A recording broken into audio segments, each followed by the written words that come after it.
Boys, girls, babes, welcome back, everybody, to the Jenaya Talks Caps podcast, episode 110, if you can believe that.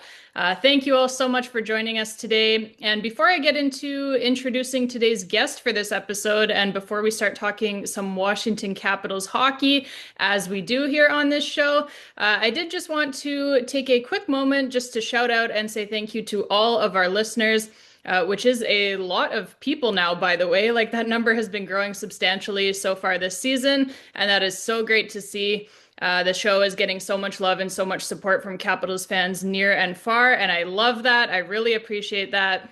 I appreciate people not only tuning into the show, but also those people who drop their own opinions about the team in the comments section. Those are always really great to read. Caps fans, are such a knowledgeable bunch and really know our team inside and out. So it is always so great reading those insights from fans.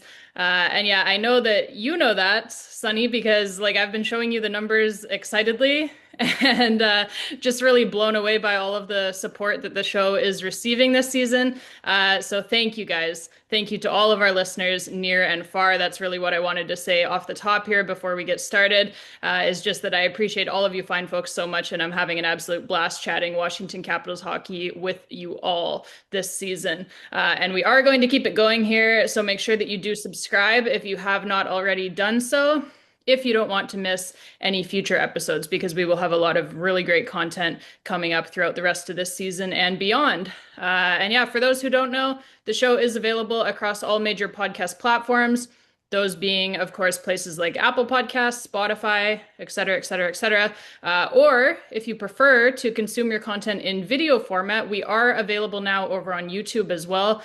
The YouTube channel is under the same name, Jenaya Talks Caps, and so you can get a video version of this same podcast over there on YouTube if you feel so inclined, if you want to see our smiling faces. And we are smiling, Sunny, because the Washington Capitals now have won 7 of their last 8 games. They have points in 8 of their last 9, and they are just generally playing some really great hockey here. I've touched on it obviously during the post-game reaction videos that I do over on YouTube, but they have the best goal differential in the entire Eastern Conference at a whopping plus 19 through 26 games played. They have scored the most goals in the entire Eastern Conference as well. And they are one of the very best 5-on-5 teams in the entire National Hockey League this season. So the list just goes on and on and on right now for the Washington Capitals, playing some really great hockey, like I said. And yeah, today I wanted to talk about a couple of the guys who are fueling that as well, because it is of particular interest to us as Canadians here, with the Olympics coming up in February. So we will talk about that. But first, Sunny, let's get you introduced here before I ramble on anymore. I have a tendency to do that. So we had you on a few episodes ago, and now you are back by popular demand. But for anyone who missed you on that past episode, why don't you just briefly introduce us to what you're about? How long have you been a Capitals fan for? What's your backstory with that? Because I know that you were not always a Capitals fan. And then maybe just give us a favorite moment for you, from this season of Capitals hockey so far, or even something that you're looking forward to as the season goes along here. Sure. So, hello, everybody. My name is Sunny. So in terms of how I got into being a Capitals fan, I did briefly speak about it in the previous podcast that we had, where Jenaya converted me, I'll admit, converted me over to being a Capitals fan. I think she boasted herself about that too. But I used to be a Bruins fan. I didn't really know the team much, but I just liked them just to like them. But ever since she introduced me 10 years ago to the Caps, I really started to enjoy hockey, watching the Capitals, because they're really just so much fun to watch. And I watched them for 10 years now. So I've watched, the cup window, and I wasn't part of the heartaches, but I was part of that journey to getting the cup. And then thereafter, it was still fun to watch them. I know there was a season that they didn't make the playoffs, but honestly, I've gotten the better half of it, to be honest. So it's been really enjoyable watching them. And then I'm looking forward to what's going to be. One of the items, what I'm really looking forward to, is seeing how the new group of kids are going to be coming up, because I've only seen the main five guys that we all know: Oshie, Backstrom, Carlson, Ovi, and Wilson, I guess. But now all those guys are kind of like, near retirement. Not Ovi, but hopefully not. We hope. Um, but yeah, it's really interesting to see these new group of kids and guys that are going to be now playing for Caps and to see what they can do. And yeah, I think they're capable of doing kind of, we don't know, but I think they're capable of taking the team to the next level as well. So yeah, looking forward to that. So more cups in our future is what More you're Caps, saying. yeah. From what I've seen these guys do, I don't know, could be a possibility. Yeah, so basically I mean you were there for a couple of the heartbreaks. Like Yeah. you watched the 2016 loss to the Penguins in the second round, you watched the 2017 loss to the Penguins in the second round, but I think for you, because that was when it was still new to you, I think those losses didn't hurt you as much as they would have hurt someone like me, just because like you didn't have all of that built up anguish from years past. And Yeah. so like you actually like obviously you watched those with me, and like I almost broke the TV in half in 2017. Like it was I'm I was so sorry. yeah, I was pretty riled up at that point. But obviously like anything worth having is worth waiting for, and we waited for a long time. Eventually, we finally get the Stanley Cup in 2018, and yeah, that's just it's one of those moments in your life in your entire life that you will never forget, and it was so worth waiting for. So, yeah, I welcome you back here, back by popular demand. Like I said, you had a lot of positive comments the last time that you were on. A lot of people tooting your horn there. I know that made you very happy. So Glad to hear. here you are back again.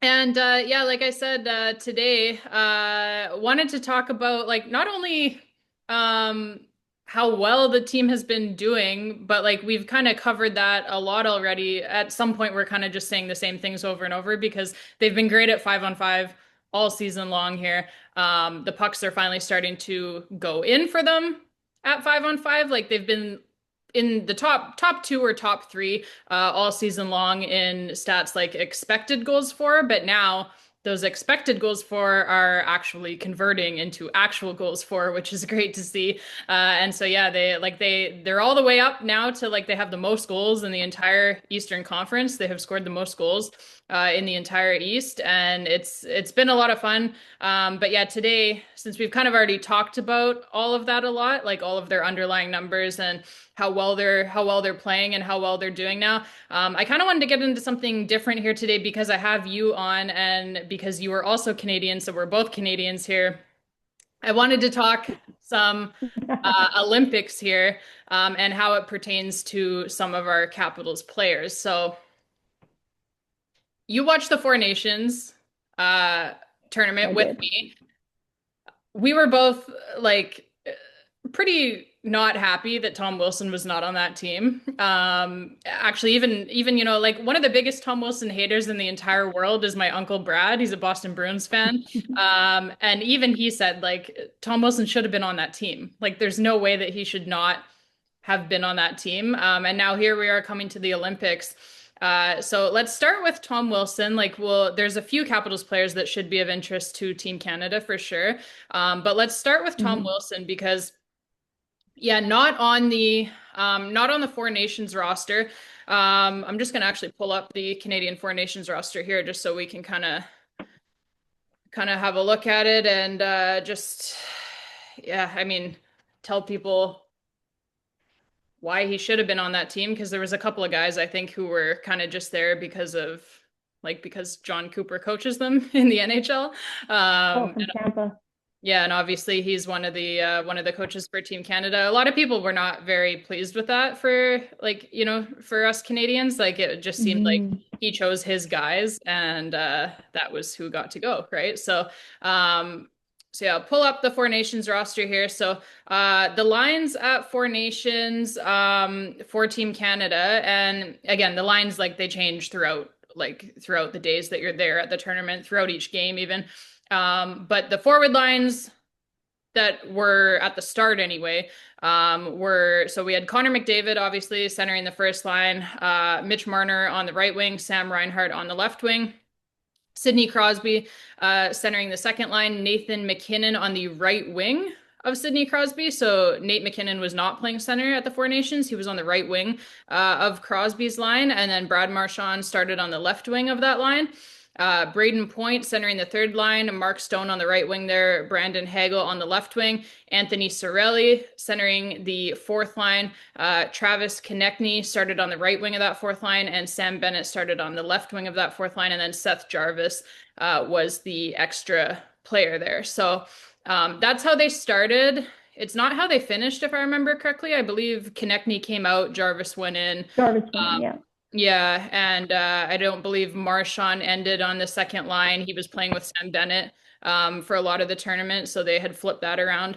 They lost that initial, like the round robin game to Team USA, right? And then they kind of changed some things and went on to win the tournament, obviously, over the USA in the final. But yeah, Tom Wilson, like his season so far. 26 games played for the Washington Capitals, right? Tom Wilson, he already has 15 goals, 14 assists for 29 points through 26 games played for the Caps. He is also a plus 15 already. So just an incredible season by him. And obviously, it's not all about goal scoring and points with him. We know what else he brings. But Sonny, why don't you just tell us, like, what have you seen from Tom Wilson this season that would make you, as a Canadian, want him on this Canadian team for the Olympics? I think just in general, like we all know, we talk a lot about Wilson's presence, and I think that is a really important thing because, you know, Canadians are known for their skills, but I don't feel like Canadians are known for their grit. And I feel like that's really important because we all know Americans are known for their grit. But, you know, it'd be nice to have that because I don't think we really have that that kind of like representation during the Four Nations. And I mean, the Four Nations is not the same thing as the Olympics. Like, you know, it's the best on best at the Olympics, pretty much, from what I understood or understand. But in terms of just the president, also, he drives to the net really, really well. There's a lot of guys that drive to the net, but I feel like there's the aggressive like take on getting close to the goalie and being able to do those plays where yeah you're driving to the net trying to get aggressive, and then you have also guys like McDavid, MacKinnon that can actually play with skill. But Tom Wilson himself, he's a big body guy, and taking up space on that rink is really helpful. Because yeah, he's much bigger than obviously MacKinnon. I'm not too sure how much bigger than he is MacKinnon, but compared to McDavid, for example, and McDavid's really fast and stuff, and he can move around. But Wilson can move around pretty good too for his size. So in terms of taking up space on the ice, driving to the net, and also, like I said, the presence. So there's three factors there. Obviously, we know he can score as well, so that plays a role to that too. But also defensively, he's pretty good, like really good defensively. Like he's very responsible with the puck. So that could be a bonus because we know that we have the offense, and he's an offensive player, but it's also good to have a guy that's both defensive and offensive in his play. So yeah. Yeah, and when you say presence, you're talking about physical presence, obviously, because he's a Physical presence and known for his reputation, but also just like, for example, again, we're not talking about the Four Nations, but if he had been there, there wouldn't have been a brawl at the beginning of that game. There just wouldn't have been. And then we would have just played hockey because the Chucks would not have even waved at that. Not even a touch. 100% the Tkachuk brothers are not trying anything with Tom Wilson on the ice. Every time that the Washington Capitals play against either the Florida Panthers or the Ottawa Senators, the Tkachuk brothers are like church mice, Sonny. Quiet into the night. Like they do nothing, they try nothing when Tom Wilson is on the other side. So yeah, I totally agree that brawl at the start of that game in the round robin there never would have happened if Tom Wilson was on that team. They're scared of him. They are. Like, let's just call it what it is. They're scared of Tom Wilson. So yeah, I mean, when you're talking That's about what I mean. pardon? That's what I mean. That's what I mean by the grit. Like, you know, like I said, Canadians are known for their skill, right? But a lot of times we get looked past with our grit. So yeah, I think that it's now time to show. Everybody is talking about like, oh, well, you know, there's no fighting at the Olympics, which sure, but like it's just the fact that he is a deterrent, right? Like he doesn't have to actually fight to No. be a deterrent and to stop other people from pulling a bunch of bullshit out there, right? Like we see that with the Caps. Like Tom Wilson hardly fights anymore because he doesn't have to, Mm. right? Like he did that early on in his career. He fought a lot and he showed the entire league, like, I will wreck you if you want to fuck with any of my teammates. And so now, like, he doesn't even have to do that. He can just look at a guy the wrong way and that guy's not going to do anything for the rest of the night. So he kind of built up his own reputation so much early on in his career, just destroying people, frankly, that now like he hardly has to fight anymore because, like I said, he can just look at a guy sideways and that guy's gonna skate away quietly into the night, like I said. So I think just having him there is such a deterrent to anyone else trying any rough stuff or, trying to be tougher than they are to Chuck Brothers. But yeah, like it's just, it's not only like you're talking about, so two things. Number one, Four things, yeah. no, I'm saying two things. Oh, okay. Number one, you mentioned something which I think is really important, which is Tom Wilson's speed, right? Because I feel like he does not get enough credit league wide for how fast of a skater he actually is. Like he can flat out fly for a guy who is 6'4" and 225 pounds. And I don't think that people give him enough credit for that. Maybe people, don't watch him enough, don't watch enough Capitals games throughout the season. But yeah, when you see him play, like he's known as this big, tough guy, but he doesn't get the credit for what a phenomenal skater he actually is. And yeah, he can fly. So when we're talking about the Olympics, it's not like he would be there just to be the tough guy. Like he can keep up. He has the foot speed that he is fast enough to be on that team. Like he's a really fast skater. So I think that's important to note. And then the other thing was that you're talking about how he takes away a lot of space from the opposition, right? This is really interesting, Sonny. I just heard this today. This just came out today. So the rink that they are going to use for the Olympic hockey over in Italy is reportedly actually going to be a few feet smaller than NHL ice, Oh, which wow. should obviously only help Tom Wilson's case for making the team because like you're talking about him taking away space. Like, can you imagine as an opponent if you have now a few less feet to get ready for a hit by Tom Wilson? Like that is scary. Like it's bad enough on the NHL ice, right? But there in Italy with a few less feet of ice, it's going to feel like he is on top of you right away and you're just going to have no time to get out of the way or to react as this 6'4", 225-pound monster is flying in at you, right? So I think that certainly helps his case even more for making this team is that the ice surface is going to be a few feet smaller. Um, because like, we see it with the Caps all the time, right? Ever since he came to the team, that's why he's a player who can play with top players as well, because not only does he have the skill to do that and he has the speed to do that, but it's also the space that he creates for his line mates, right? Like he creates so much space out there, Sonny, for whether he's playing with Ovechkin's line or on the second line or wherever he's playing, his line mates always have a lot more space out there on the ice to do things with the puck because he is creating a ton of space out there. Like I said, either by wrecking people, flying in on the forecheck, you create more space because an opposition player is down on the ice because you just flatten them. Or it's just like I said, that threat of being hit by him. People are turning over pucks. Like nobody wants to get hit by this guy. So defensemen going back for pucks, like they're turning it over all the time when he's on the ice because they hear the footsteps coming, right? They don't want to get railed by him. So they just, make too quick of a move, too quick of a pass with the puck and throw it away.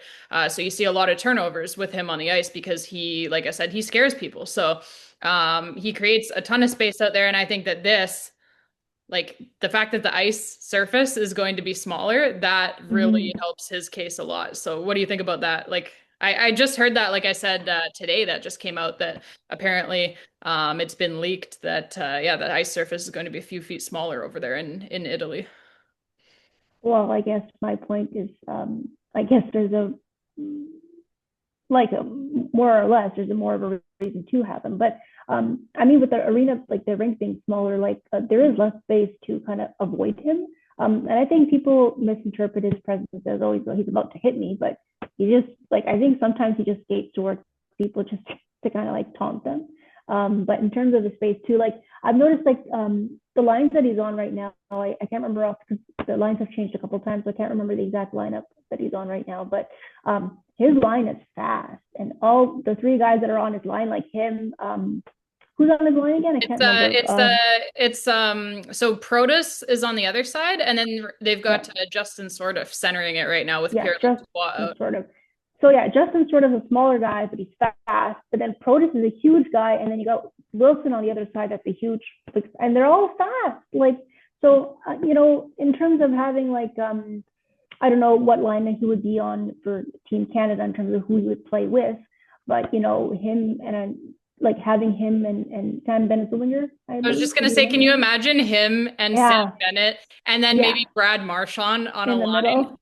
Yeah, like they'd be flying because Brad Marchand's kind of like the tortoise, like he's kind of smaller, really fast and movable, and then you got the two like two bigger like tougher guys that are also fast and can play the puck and drive to the net because we all know Sam Bennett can also drive to the net. So you guys, coming in towards the net. So yeah, I think that would be a possibility, like you said. Like, but yeah, I said less space on the ice in the rink would be an advantage to having Wilson for that matter. And there's less room for you to avoid him in terms of not just like I said, the fear factor, but also like he's aggressive with the puck, which is important because I know like when I watched the Four Nations, like I didn't find Canadian like the guys that were too aggressive with the puck. Like I don't know how you felt about that, They but like they I were didn't they feel were like they were missing that aggressive like yeah, net front presence. There was yeah, nobody like going I to the didn't net. It was a lot yeah of it was driving me crazy. So fancy plays. yeah, it was a lot of fancy plays and nobody in front of the net. Like there was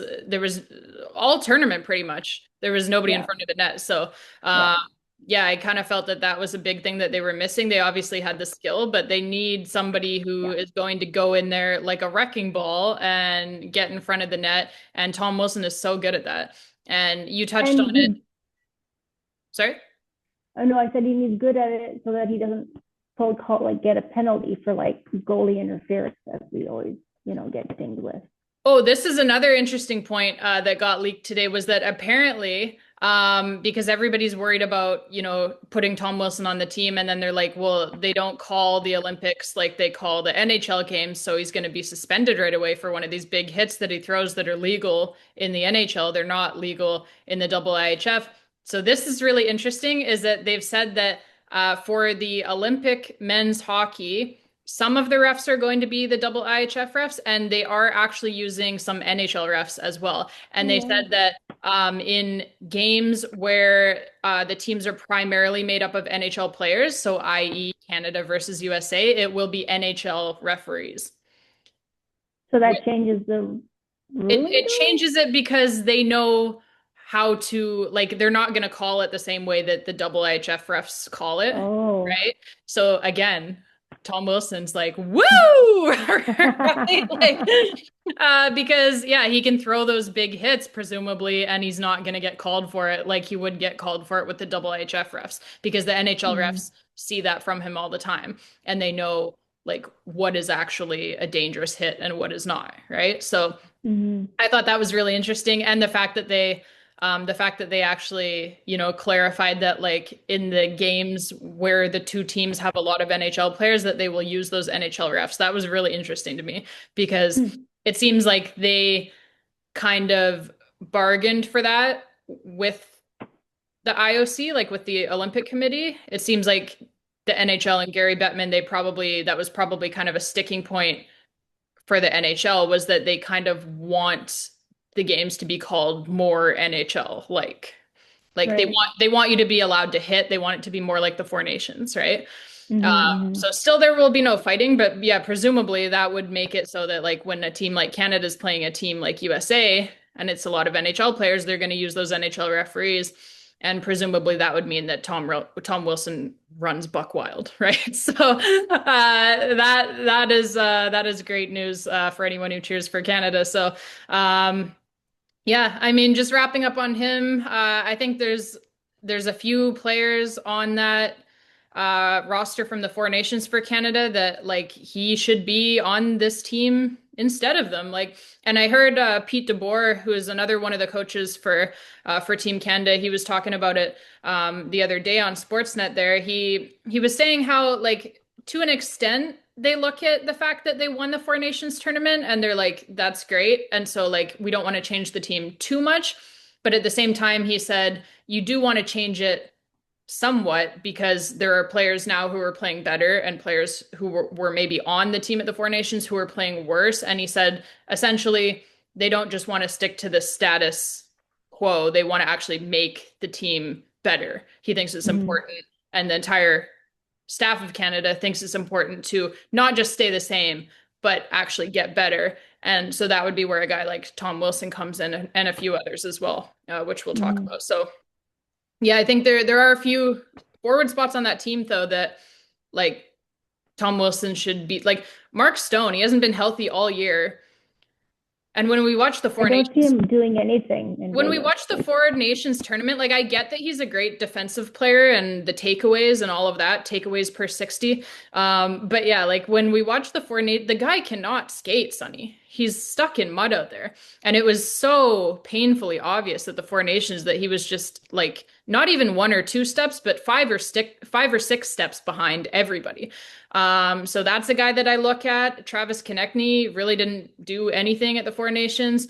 Yeah, or Jarvis. I don't really know. I couldn't really remember. He didn't play many games, but I feel like Jarvis was very effective. But I don't He remember is for having a sure. great season though, Jarvis. So like, but yeah, I felt at the This Four Nations, year, like I yeah. felt at the Four Nations that was another guy who just for me wasn't aggressive enough, like going to the net where he needs to be to tap some pucks in. So yeah, I think there's a few spots for sure that could open up for Tom Wilson, and especially when we look at how guys are playing this season. Even it's interesting, like Braden Point. He was Not like having a good season. obviously obviously he's been named already to Team Canada's roster. Like he was one of those initial six players or whatever it was that like he has a spot already. But I bet you they're wishing that they could maybe change that because yeah, he has 3 goals this season. Like he's having an awful season. And apparently Yeah. it's because he's playing injured. So he's not healthy. So that's probably a guy that like they were talking about it on Sportsnet the other day. Like he could potentially be a healthy scratch for this team at the Olympics if he's not healthy because he's just not playing well through injury. So, but yeah, he has to be there because he was in one of those initial 6 selections that like he's going to be there. So, and then yeah, so moving off of Tom Wilson, you obviously know the next one who I want to talk about. Uh, the man in net, absolute stud, Logan Thompson. My goodness, what a season this guy is having. Just gonna pull up his current stats here. But yeah, Sonny, why don't you tell us like what have you seen from Logan Thompson this season? And as a Canadian, again, why do you want him on that Canadian team? Um, well, I feel like last year, like he had a really good year, and this year it's just another really good year for him. And um, I think because he plays for the Capitals, to be honest, like, I think that's why he doesn't get enough credit.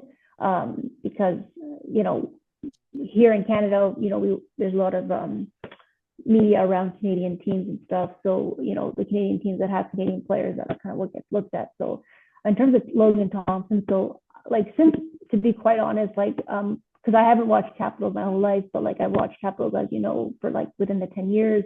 And I've seen the goalies that we've had within the 10 years. And the closest thing that comes to the goalie that I would want is Logan Thompson with like what I've seen with Holtby. Like Hopi was so clutch for us, like in terms of being able to get one save, two save, even three saves to make the difference in say the series in a playoff. As we all know, the save against Vegas, but he doesn't make that save. We probably don't, or we don't know how the series would have gone. Could have turned around and Vegas could have won. We don't know. So there's been moments last year where Logan Thompson made those saves to either keep us in the game. But we were high scoring last year too. So I mean, like I think things are turning around this year for us where we're scoring more. But I feel like he's kept us in the game thus so far to be able to have the points that we've gotten so far, even though we weren't scoring in the beginning of the year.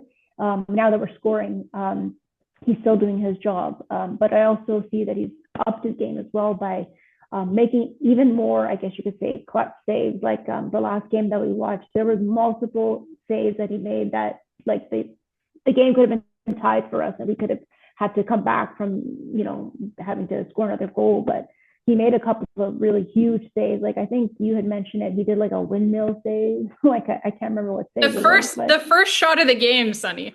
Cartwheel save. Like literal rolling over the top windmill save on the first shot of the hockey game for the New York Islanders. yeah, and like I think it's the presence and the calmness too. Like I feel like Binnington gets like the rap because they won the one game and that was it, and they kind of their go-to guy. But like he kind of seemed like too like nervous to me. Like I feel like some people think Binnington's calm, but like it gets to him. Like if he lets a couple of goals in, like it gets to him. Oh, he's a So psycho. He's a psycho. yeah, when I saw Logan Thompson, like there was a game where I can't remember who it was against, but just recently, the last couple of games, but he let in two right away, and then he just shut it down. And then they weren't scoring after that, and we then we were behind. I think I can't remember who we were playing. It might have been the Leafs. I think it was the Leafs. Yes, it was the Leafs. Yeah, we were They down scored two. we were down 2-0, and then Logan Yeah, Thompson made a couple big yeah. breakaway saves to allow us to be able to come back, and then we come back, score 4 goals, and win 4-2 in regulation. Yeah. But I think it's also like what reminds me about him with Holtby is the calmness. Like you really do need a goalie that's calm in net and isn't going to lose their shit, especially in the Olympics, because you know you're going to get chirped. You know that there's going to be players that are going to get in your head. And you know that they're, especially with the rivalry between the U.S. and Canada, you need that calmness because you know you're going to get it from the other team. So I feel like that's really important. I don't find that in other goalies, like the ones, I don't know who's officially going to be the goalies for Team Canada, but Skinner does not come to mind, and neither does Binnington in terms He's of being not able going to to be there, Sonny. He's stay not going to be there. calm. I Don't hope worry. not, because I want to He's get not going to be there. He's not even going to be in the NHL next season, I don't think. It just scares me the thought of that. I'm like, what? I can live with Binnington in net, but not Skinner for the No, Olympics. it was Oh my God. no, it was Stuart Skinner who was saying himself, like he was like essentially saying on behalf of himself that he should be there. And I was like, pardon? Like, what? How do you come to that conclusion? Have you seen yourself play? Him and No, Aiden but Hill, like Hill can't yeah, make so a save to save his life. yeah, so the three goalies that Canada took to the Four Nations were Jordan Binnington, Aiden Hill, and Samuel Montembeault. Oh, Um, him too. Oh my God, yeah, so brutal. so these were the three that they took. But yeah, like talking about Jordan Binnington, I do think for me, like obviously Jordan Binnington is there because he did win the Four Nations. He's won a Stanley Cup. So we know that he can be clutch in those moments when he needs to be. So I think he's one of the three goalies for sure. Um, However, like you kind of touched on it. Like, yes, we won the final game against the United States at the Four Nations, and he was phenomenal in that game. Like, he made several huge saves to be able to let Canada get the win in overtime.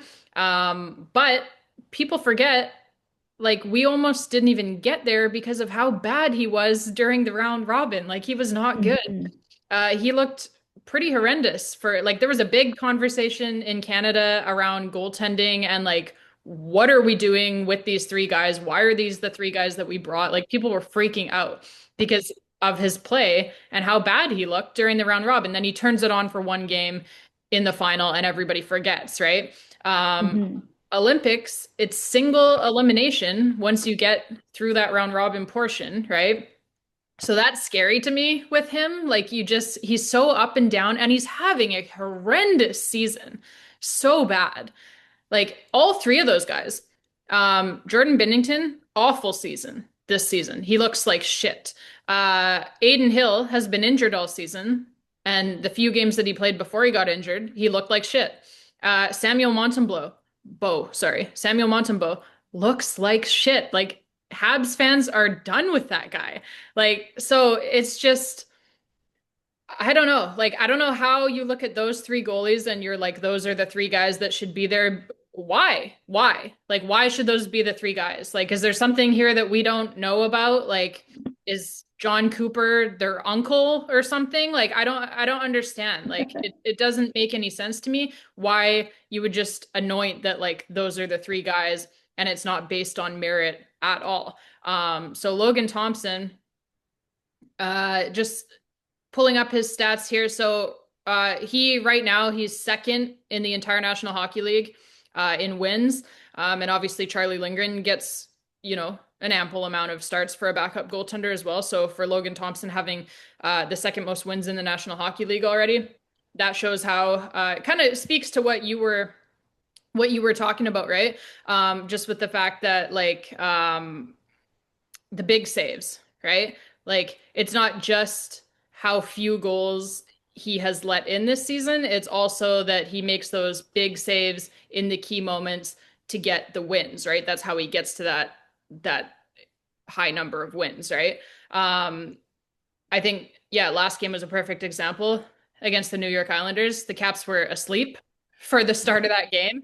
Matinee games, gosh darn it. But yeah, he kept them in that game while they were sleepwalking through the first part of that game, essentially, made several huge saves, kept them in it, and then they wake up for the last half of the game and they're able to score some goals and win the game 4-1, right? Mm-hmm. So yeah, that's a perfect example for me of kind of just like what he's done all season long here for the Caps. And yeah, that's how he's been able to be second in the entire National Hockey League in wins is he makes those big saves when you need them.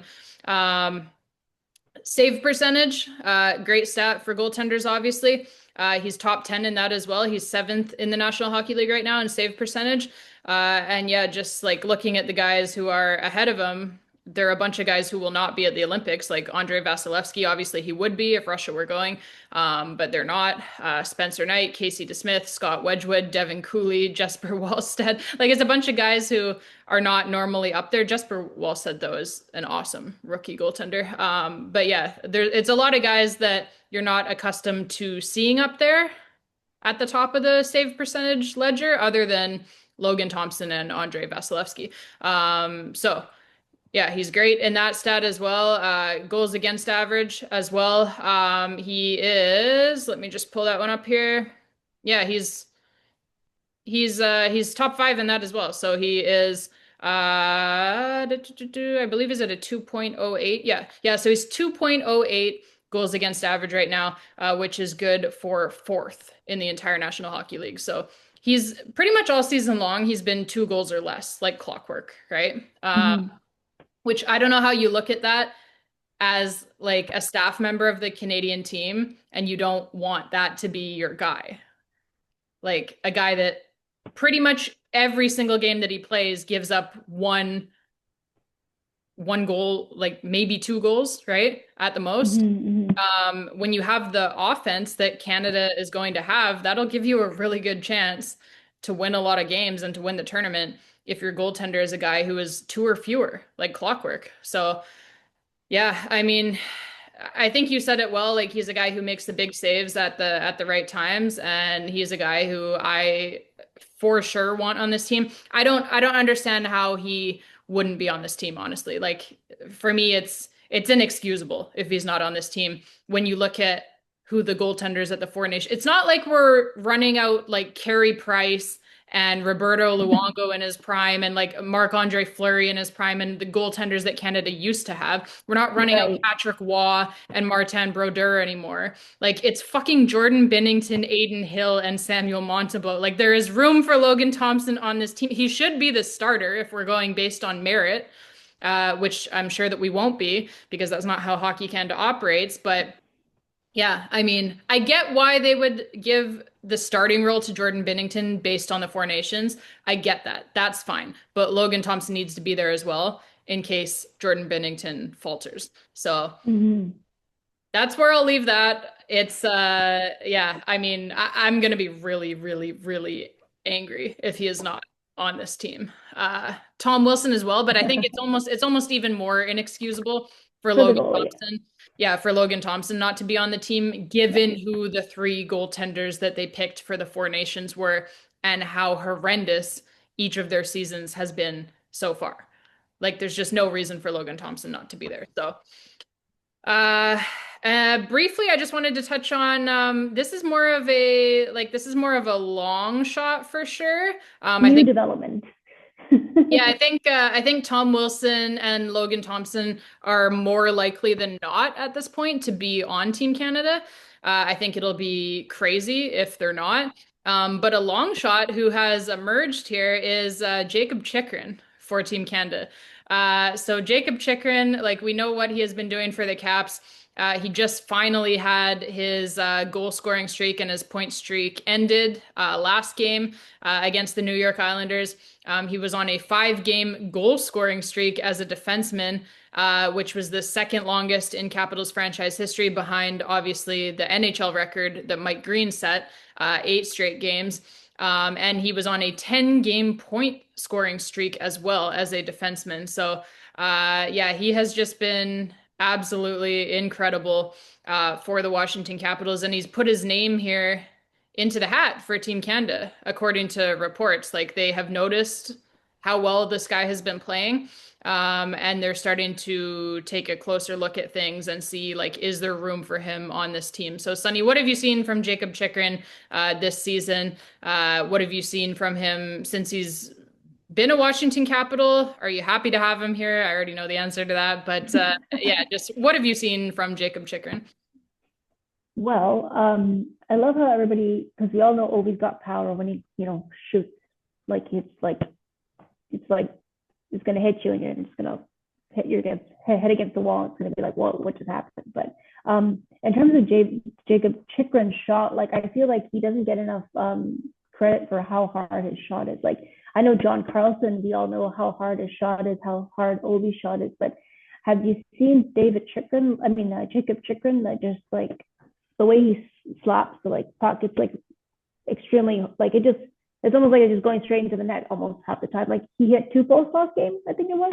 That was He the said, unfortunate, yeah, that was the unfortunate thing was that he had his goal streak and his point streak snapped at the New York Islanders, and yet he wrung the iron.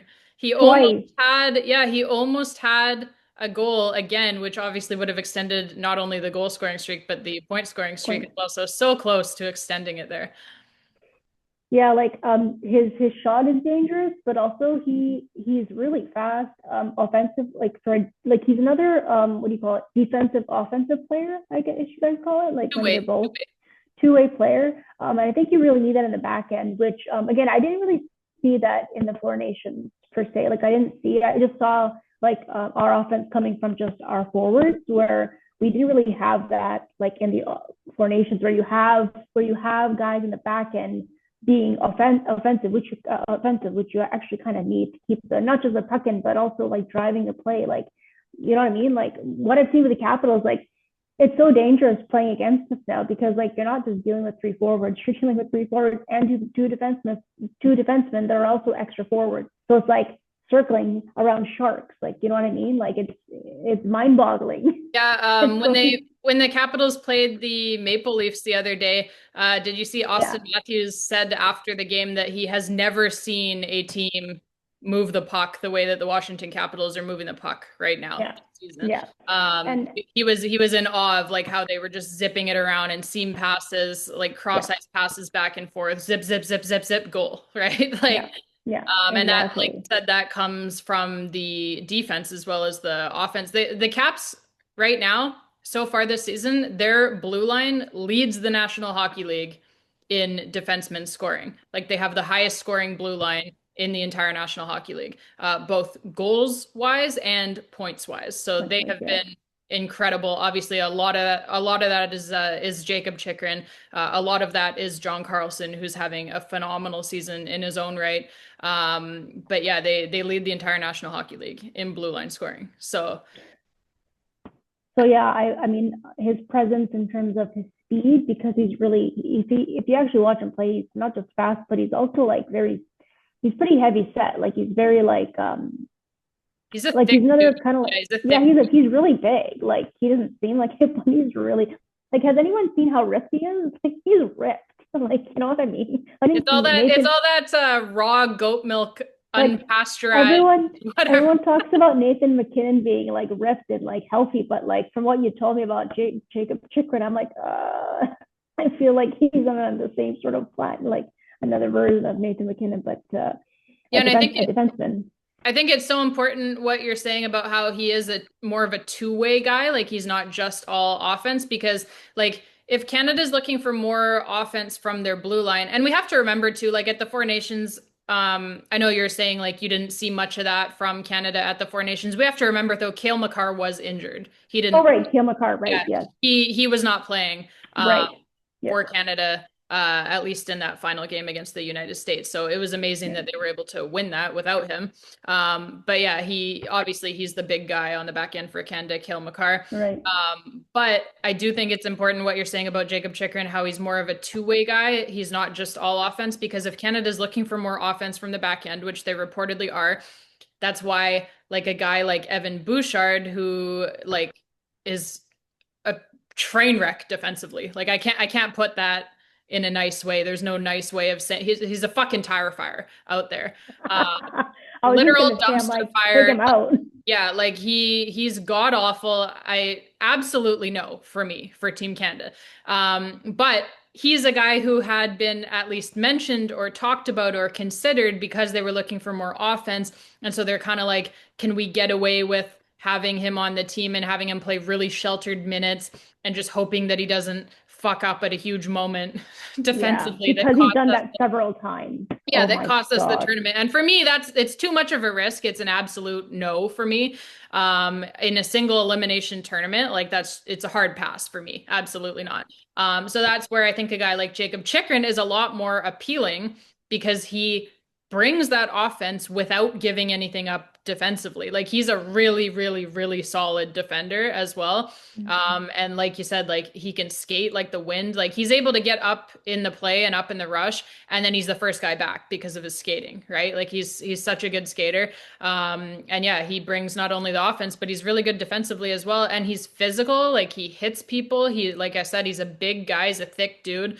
He's strong. He's strong, not only hitting people, but he's strong along the walls, like along the boards, digging pucks out. He wins like a ton of puck battles as well. So Mm-hmm. these are all things that I think Canada should look at. And I do think that he should be like at least a dark horse candidate to make the team. If we look at their defense from the Four Nations, before Cale Makar got injured, it was so the top pairing was obviously Cale Makar and Devon Toews playing together because obviously they play together with the Colorado Mm-hmm. Avalanche. The second pairing, again, this was before injuries. So the second pairing was Alex Pietrangelo and Shea Theodore. Obviously, both of those guys ended up not playing in the Four Right. Nations because they were both injured. And then the third pairing was set to be Colton Parayko and Josh Morrissey with the extra player, the seventh defenseman being Travis Sanheim. So obviously that changed a lot by the time that the tournament was actually underway and we were playing games because yeah, Cale Makar got injured. Alex Pietrangelo and Shea Theodore both missed the entire tournament. They were both injured. Obviously, we know that Alex Pietrangelo will not be at the Olympics because his career is in jeopardy of being over in the NHL due to injury. So he hasn't played for the Vegas Golden Knights this year. He's on long-term injured reserve, presumably for the entire season and maybe for the rest of his career. So he's not going to be there. He's out with injury long term. Shea Theodore, barring injury, should be there for the Olympics. Mm-hmm. So he was not available for the Four Nations due to injury. He should be there for the Olympics. Cale Makar as well should be there for the Olympics. Again, this is all barring injuries, but you hope that these guys will be healthy. And then a guy who they had added for the Four Nations because of injury was Thomas Harley as well from the Dallas Stars, and he played pretty good at the Four Nations. He was effective, yeah. I would definitely like. I like this play for sure. I don't know. I didn't remember. Like I remember his how his play was defensively, and I do recall it being pretty decent for defensemen. But I can't remember if he was an offensive defensive player.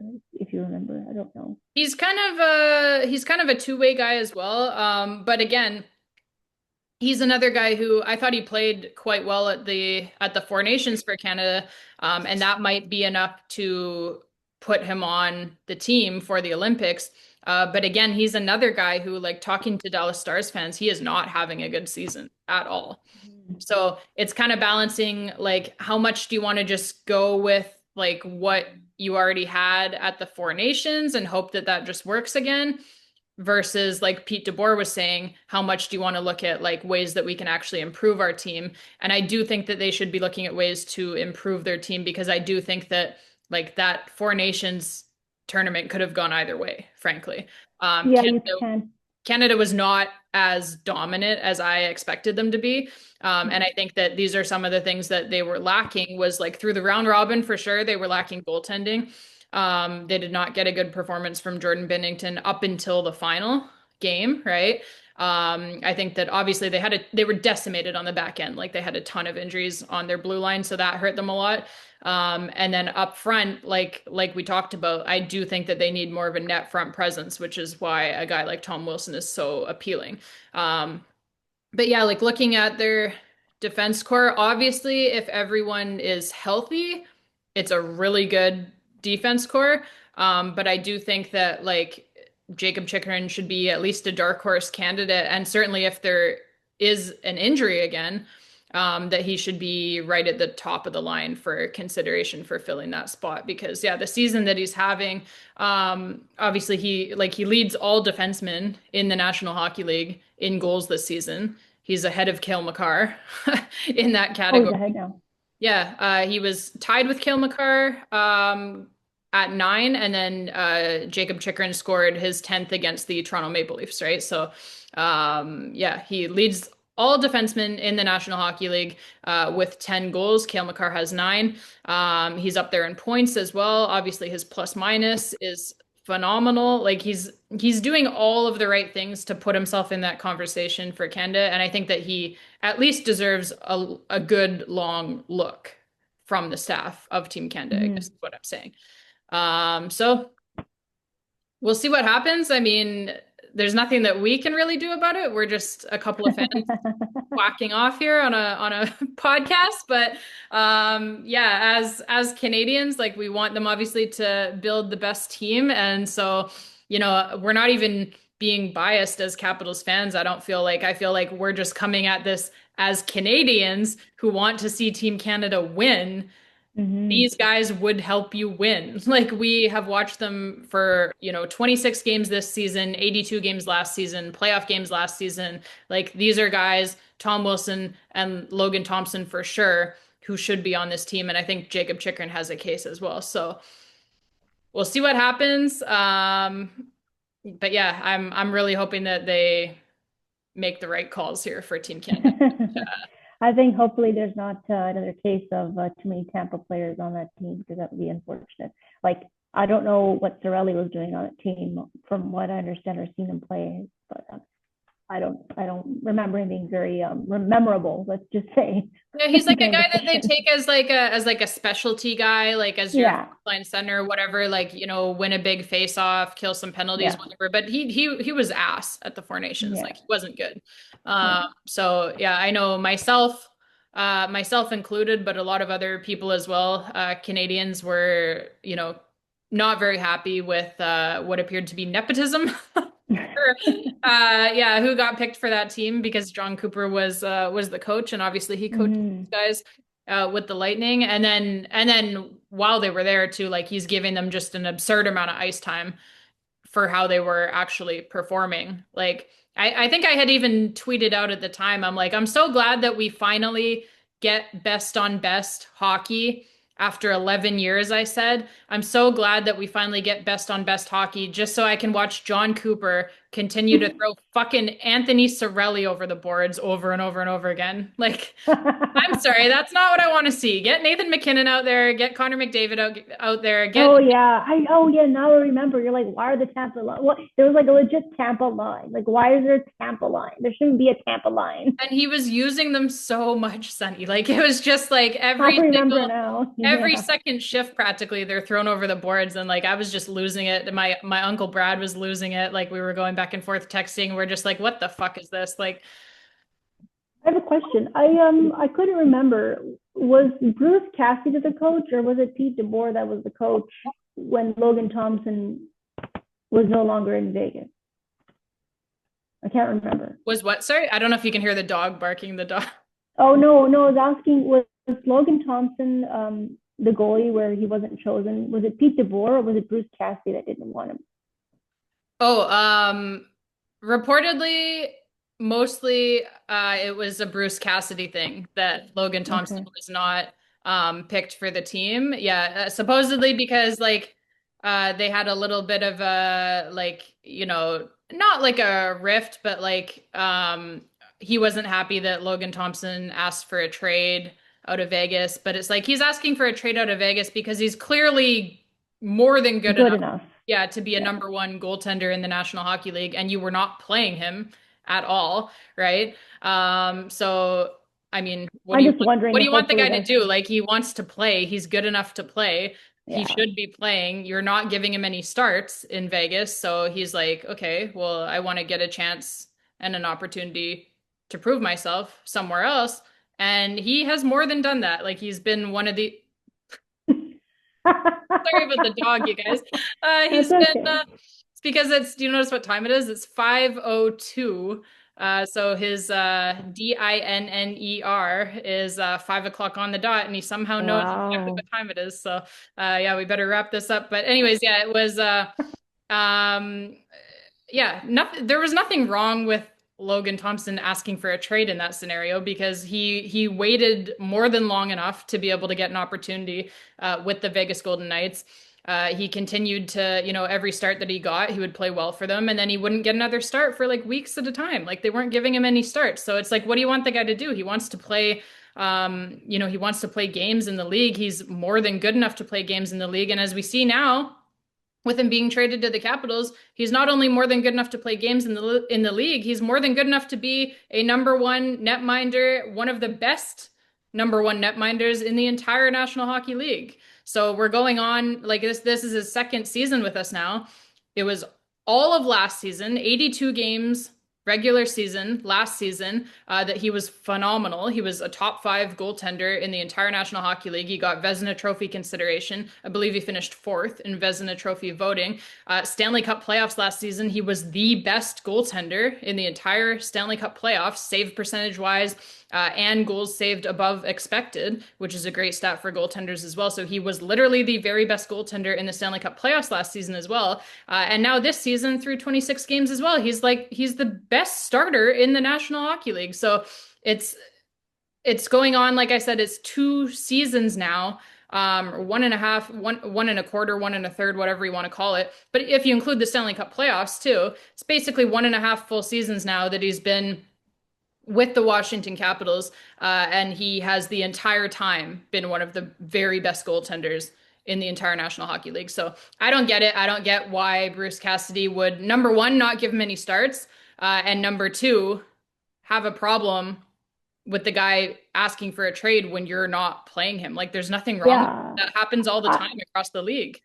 I just hope that's not a reason. If Bruce Cassidy is on the coaching team for Canada, I hope that's not a reason to deter Logan Thompson from being in that because that's Well, pretty. that's why Aiden Hill is there, right? Like what the fuck has Aiden Hill done for for you lately to be on that team? Like I understand that like he won a Stanley Cup, but since then That he's was a been fluke. That was a fluke too. and I think that was a fluke. and since then, more importantly, since then he has been garbage. Like why would he just be included on Team Canada for what, Sonny? For what? Like, but again, he's buddies with Bruce Cassidy. That's Bruce Cassidy's guy, right? Yay. Like, so it's just, they shouldn't be letting the coaching No. staff just pick who they want based on like who they have, personal Yeah. feelings for. Like, that's ridiculous. Like, let's do this thing based on merit. Let's get the right guys on the team. Like I said, Jordan Binnington, I totally get him being there. He should be there. He won the Four Nations face-off for Canada, but like there's two other spots and it should not be fucking Aiden Hill and fucking Samuel Montembeault. Okay? Absolutely not. So I've got to go feed the dog. All So right. So we'll wrap this thing up here. But yeah, guys, thank you all again so much for listening. As always, whether you're listening in audio only or whether you're watching us over on YouTube, so listening or watching, I guess. But yeah, thank you all so much for being here. As always, it's been an absolute pleasure. And hey, if you haven't already done so, do click on that subscribe button for me as well, so that you don't miss any future episodes. If you want to, join us for this ride here, this 82 game season, and then hopefully into the Stanley Cup playoffs as well, we would love to have you with us for sure. And Sunny, thank you so much for joining us again. It's been Thank a you. blast. Yeah, why don't you sign off here, say goodbye, and yeah, then we'll get out of here. Let's cross our fingers and hope that Logan Thompson and Wilson are on that team, and hopefully maybe Jakob Chychrun. We don't know, but it was a pleasure having been on again, and it was a pleasure talking about the Caps as always. Love our Caps, love our boys, and I'm looking forward to the game tonight. Caps versus Kings. That'll be interesting. It's a late night game, but it's a it's always an honor to watch our boys play hockey. Yeah, I'm gonna try to get off here and like I said, feed the dog, and I'm gonna try to get this thing up pregame for people Oh, so that they have something to listen to pregame, because yeah, it is a late start, so give people some content to listen to. So yeah, Sunny, thank you so much again, and to all of our listeners out there, thank you guys so much for all of the support throughout the season. We really enjoy having you here. As always, babes, let's go Caps. let's go Caps.